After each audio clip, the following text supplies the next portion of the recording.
dia, meus amados irmãos, que a graça e a paz de Deus, por meio de Cristo, chegue aos nossos corações e continue nos dando toda a ajuda espiritual que nós carecemos para atingirmos a estatura de Cristo.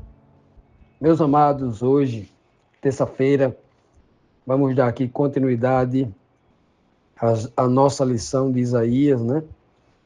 A nossa lição bíblica diária. A última lição desta primeira fase de Isaías, né?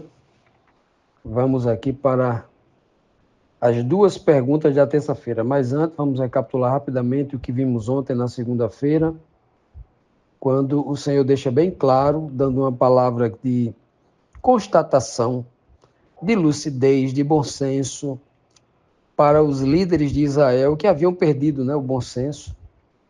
O Senhor chegou a dizer por Isaías, olha, os egípcios não são deuses, eles são apenas seres humanos, né? Os seus cavalos, os seus cavaleiros são animais mortais, os seus cavalos são animais mortais, eles, os homens, não são espíritos imortais como os egípcios pregavam e como alguns criam, né? Disse bem claro, quando o Senhor levantasse a sua mão para castigá-los, todos eles, cavalos e cavaleiros, né? Tanto do Egito quanto o povo de Judá que foi buscar essa ajuda, cairiam mortos uma só vez, todos cairiam de uma só vez, né?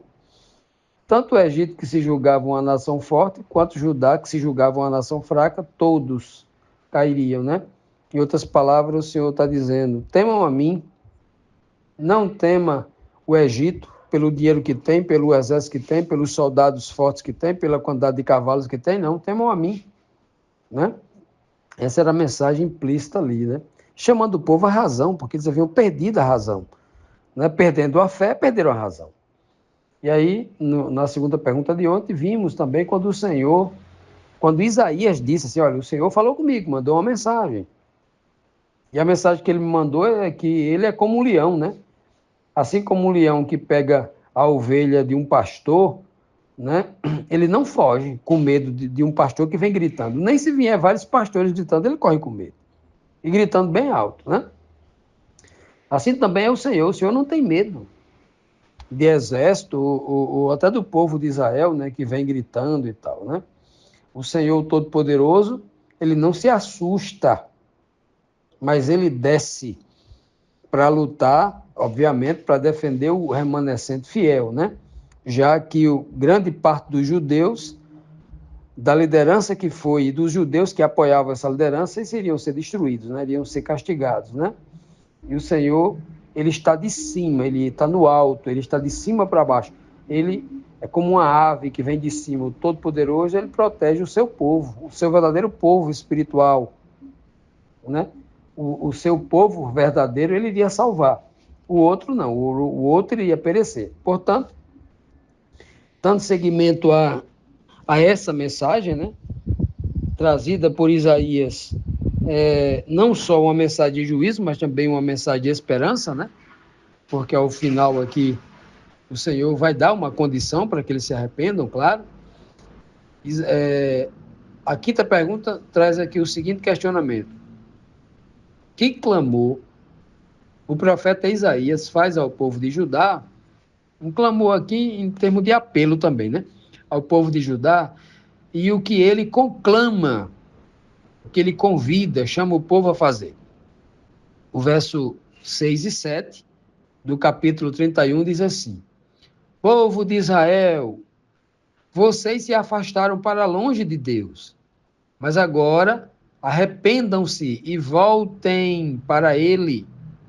Naquele dia, todos vocês jogarão fora as suas imagens revestidas de prata e de ouro, que só servem para fazer vocês pecarem. Então veja que nós temos, né, aqui a seguinte mensagem, né? Primeiro entender aqui o verso para não criar aqui uma contradição, uma incompatibilidade por não entender a linguagem de Isaías. Vamos ver. Primeira coisa, ele diz aqui o seguinte, né? Ele faz uma conclamação.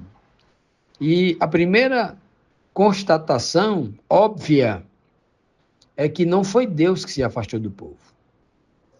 Foi o povo que se afastou de Deus. Foi o povo que escolheram outros deuses, trocaram o único Deus, Criador do céu e da terra, por outros deuses, deuses pagãos. E como nós já falamos aqui várias vezes, um desses deuses, ou uma deusa, é citada aqui no contexto aqui do capítulo 20, né? Capítulo 20 ao 30. A deusa Áshera.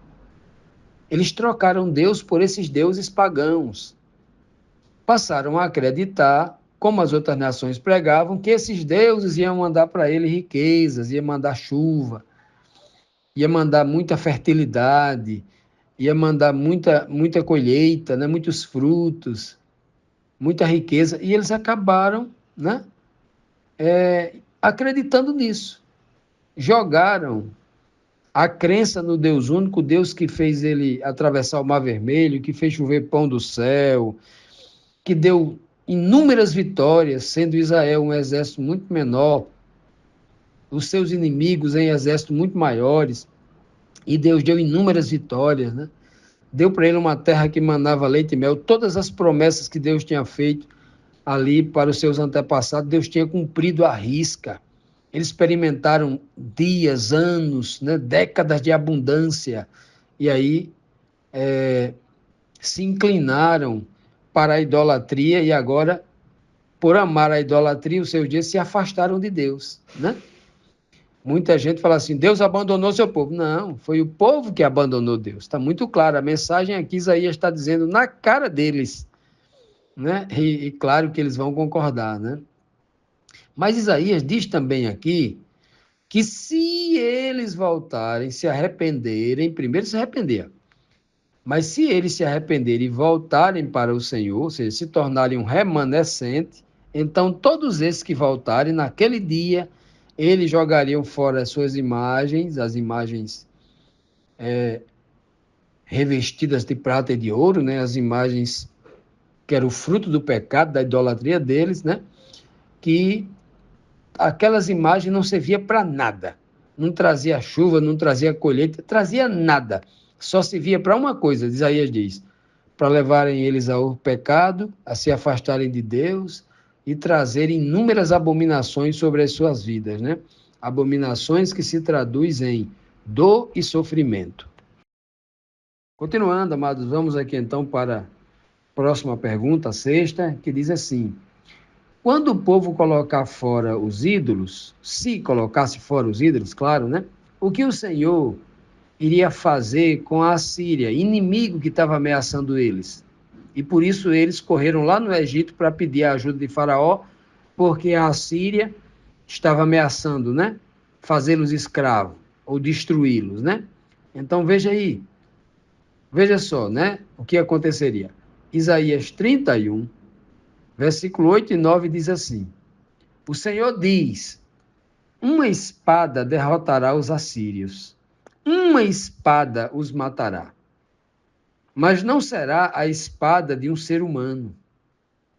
Eles fugirão da batalha e os seus jovens serão feitos escravos. O rei fugirá apavorado e os oficiais, cheios de medo, abandonarão as suas bandeiras. Assim fala o Senhor, que em Jerusalém tem o seu altar, onde os sacrifícios são queimados. Veja só, meus amados, que linguagem, né? Se você pedir para que um judeu preso à letra morta ou uma pessoa adepta da crença judia, judaica, né? Leia esse verso, ele vai ter uma visão unicamente literal. Ele vai entender que tudo que Deus está falando aqui é de ordem material. Está falando literalmente de Jerusalém, está falando de uma espada literal, essa espada aqui, que não é a espada de um ser humano. Está dizendo bem claro aqui, ó. A espada aqui seria a espada de um anjo, essa espada nunca apareceu, né? Que espada é essa? Seria a Excalibur, a espada, né, do rei Arthur, a espada mitológica, a espada lendária? Aqui não está falando de lenda. A Bíblia fala de coisas reais e verdadeiras, só que numa linguagem espiritual. A Bíblia deixa bem claro nas Escrituras Sagradas, no Apocalipse, da boca de Jesus Cristo sai uma espada de 2 gumes. Por que 2 gumes? Porque de um lado do gume, a palavra, né? Porque a Bíblia diz que que sai da boca de Cristo é palavras, né? O que sai da língua é palavra. O texto aqui tem essa simbologia, essa tipologia aí, ó. A mesma palavra de Cristo que serve para salvar de um lado os justos, do lado direito, tá lá na Bíblia, né? Do lado da espada, do outro gume da espada serve para a mesma palavra para condenar o ímpio. Por isso que é a espada de 2 gumes. A mesma palavra que vai absolver o justo é a mesma palavra que vai condenar o ímpio. Olha que perfeição. No livro de... Isso aí em Apocalipse capítulo 1. No livro de Hebreus, lá no capítulo 4, verso 12, diz que a palavra de Deus é como uma espada.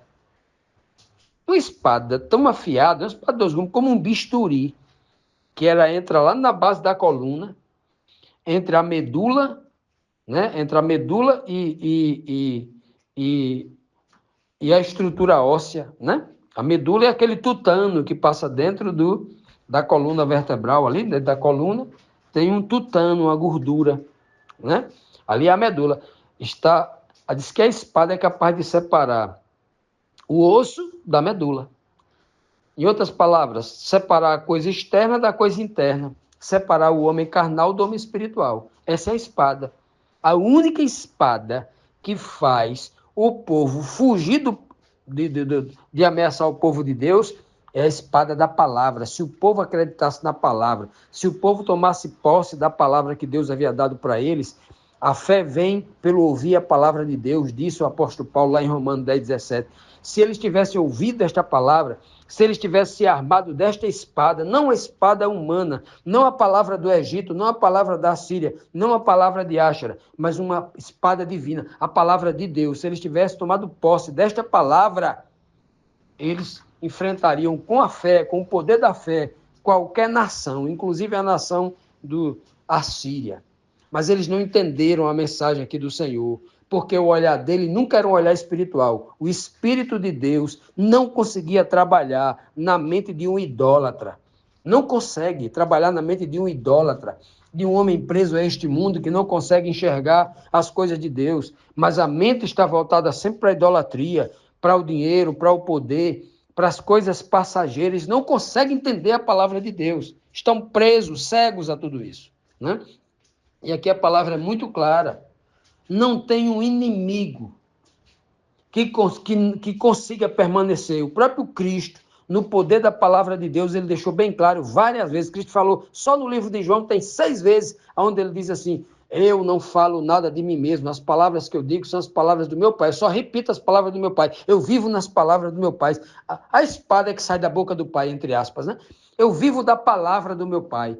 E era a palavra de Deus na boca de Cristo, que até os demônios, legiões de demônios incontáveis, Jesus dava uma ordem, se calavam, se mandavam, sumia da frente de Cristo. Se até inimigos espirituais não aguentavam a palavra de Deus na boca de Cristo, imagine a palavra de Cristo, a palavra de Deus em nossa boca hoje, a palavra de Deus na boca daquele povo. Mas eles preferiram ouvir a voz de Faraó, preferiram ouvir a voz do exército de Faraó. Por isso que o texto diz... Por isso que o Senhor diz bem claro aqui, olha, eu sou como o leão, se vocês vierem gritando, não tem medo de grito não, o leão não foge de grito não. É o que o Senhor está dizendo, eles preferiram ouvir o barulho do exército de Faraó, a voz de Faraó, as promessas de Faraó, e esqueceram, ou a promessa dos deuses pagãos, né, de Áxara e outros.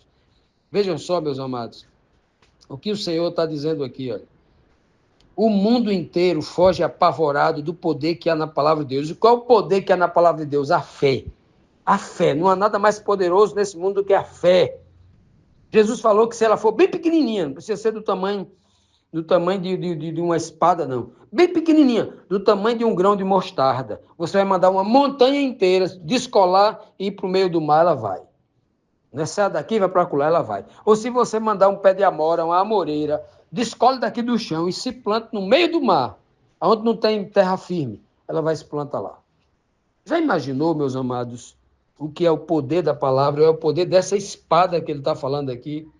né? É por isso que ele diz assim, ó, a parte final do verso fala, assim fala o Senhor, fala. Ele deixa bem claro, assim fala, fala no sentido de voz, de palavra, espada. Assim fala o Senhor, né? Ele diz que lá em Jerusalém tem o seu altar. Jerusalém é uma tipologia de pessoa, que é a habitação de Deus, né?